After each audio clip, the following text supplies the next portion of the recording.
Hello, our lovely learners! Warm welcome to you today.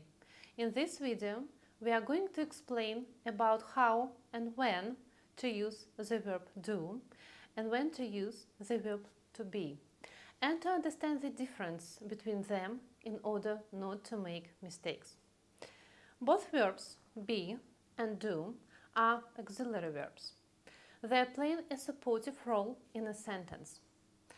Let's start with the verb to be first. The verb to be has three forms depending on the subject: am, is, are. For example, I am at home. The dog is big. The children are happy. As you can see from these examples, forms of the verb to be are helping to build sentences. You can't miss these auxiliary verbs because the sentence will not make sense without them. You can't say dog big. You need to link two words together. You need to link two different parts of the speech together. The verb to be, when I'm talking about the verb to be, I mean its forms are, is, and am.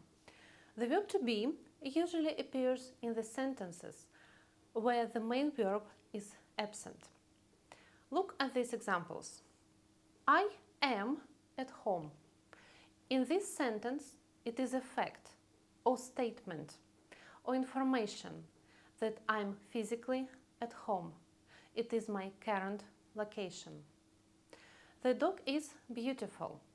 In this sentence, it is information or my personal opinion, and I give a description about this dog using the adjective beautiful. These people are tired.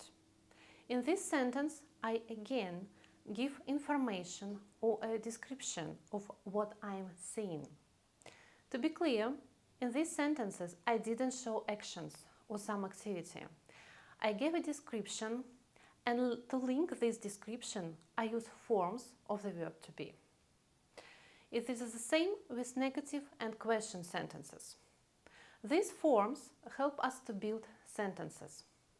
But what about the another auxiliary verb do, or its form does? We use do or does only when we build negative or question sentences. We don't use it in positive sentences. Why not? Because in positive sentence we have the main verb, which gives us the meaning of what is going on in the sentence. The main verb doesn't need any support from an auxiliary verb. I drive a car. He cooks dinner. They swim in the lake.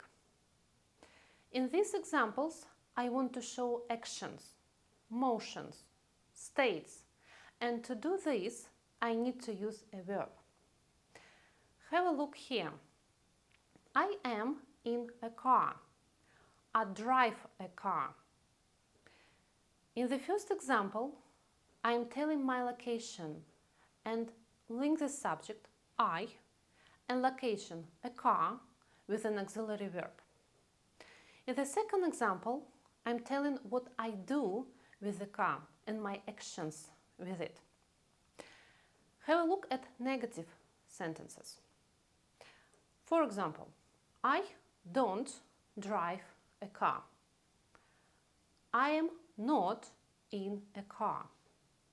In the first example, I am telling what I don't do with the car. An auxiliary verb do help me to build a negative sentence. I can't say I am not drive a car because drive, the verb drive, is the main verb, and to build a negative sentence I need an auxiliary verb do. In the second example, I am not in a car. I am telling about my location. I don't show any actions. And my verb to be, in this sentence, this form is am, help me to build a sentence. So, I hope it was a clear explanation. Thank you for watching, and if this video was helpful for you, please don't forget to subscribe and like.